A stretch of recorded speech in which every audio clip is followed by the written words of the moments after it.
Lamun muli makanya selendangan, tipak mawat muni maapi, kepungan diri mawa sekandang, syukuri mones say dalam diri.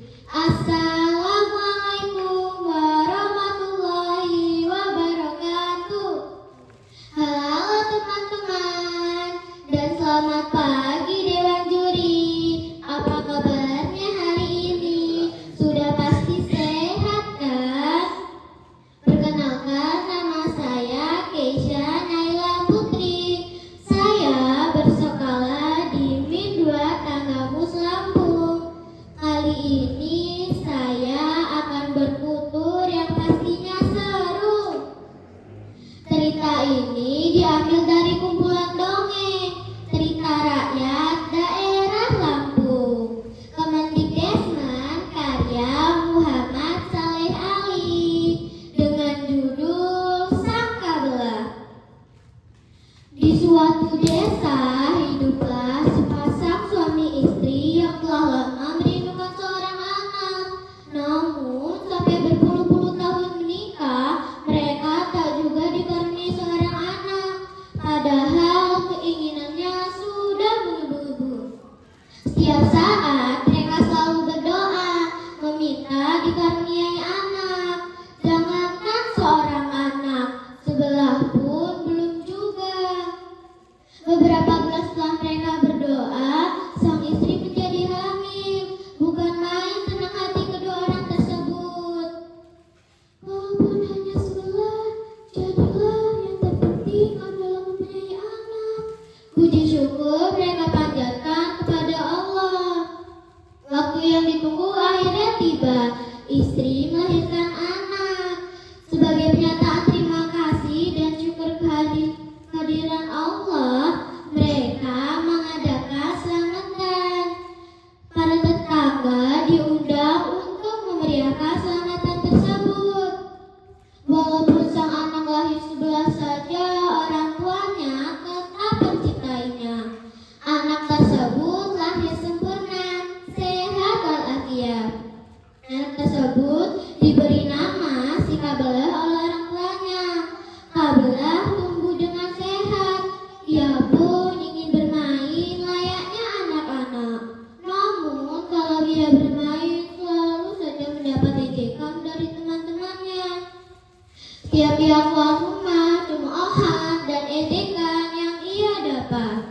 Kabelah menyadari dan ia hanya bisa mengadu kepada orang tuanya. Orang tuanya pun hanya bisa memberi nasihat agar Kabelah tetap tabah. Anakku, terimalah dengan lapang dada. Ketahuilah sebenarnya mereka bukan mencintaimu, tapi mencela Tuhan.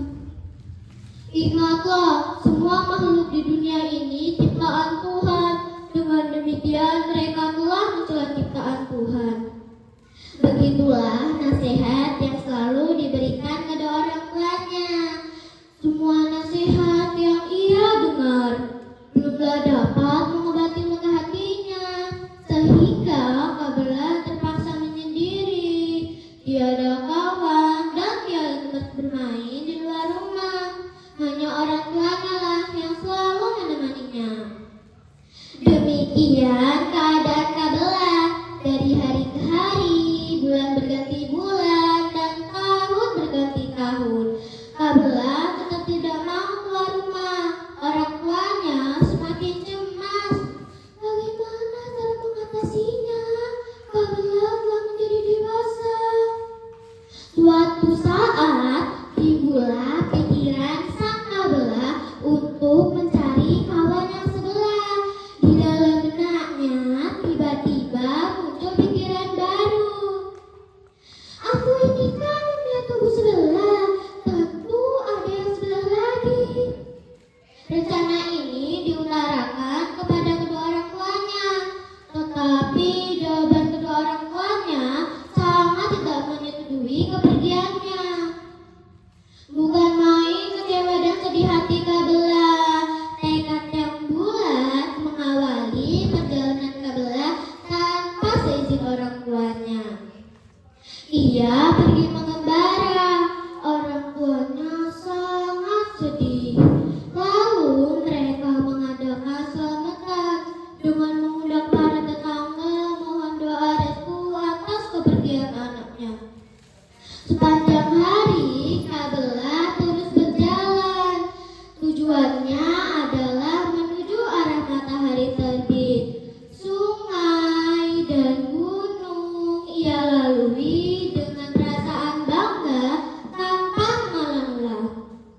Kabela memang patuh dicontoh keberaniannya, hingga pada suatu saat ia bertemu dengan orang tua berpakaian serba putih. Dengan tutur kata yang baik dan sopan, Kabela menyapa orang tua itu.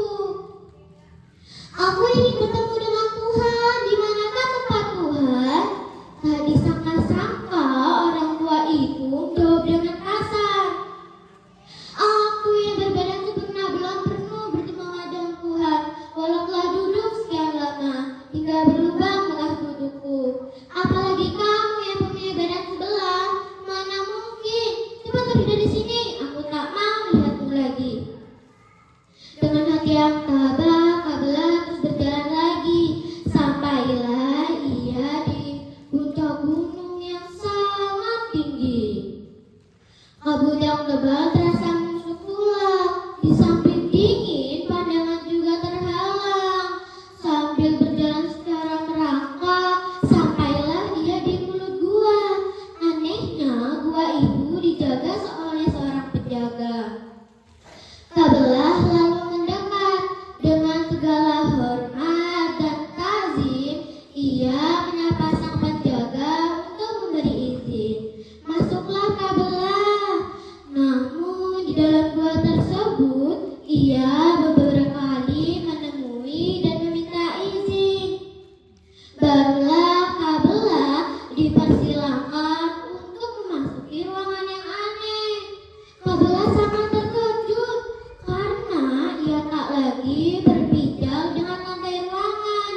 Badannya terasa ringan. Dan di antara sadar, terdengarlah suara memanggil namanya.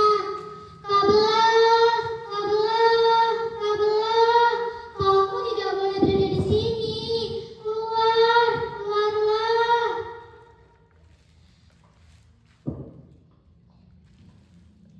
Betapa terkejutnya ketika ia bangun. Tiba-tiba ia sedang berada di ruangan yang sangat indah. Ruangan itu tenang dan anehnya tiada seorang pun ada di situ. Kabela duduk sendiri sambil menuruni dirinya. Di mana tempat Tuhan dan di mana kawanku yang sebelah lagi? Di dalam tidurnya, ia diberi oleh mimpi yang indah. Tak disadarinya, tiba-tiba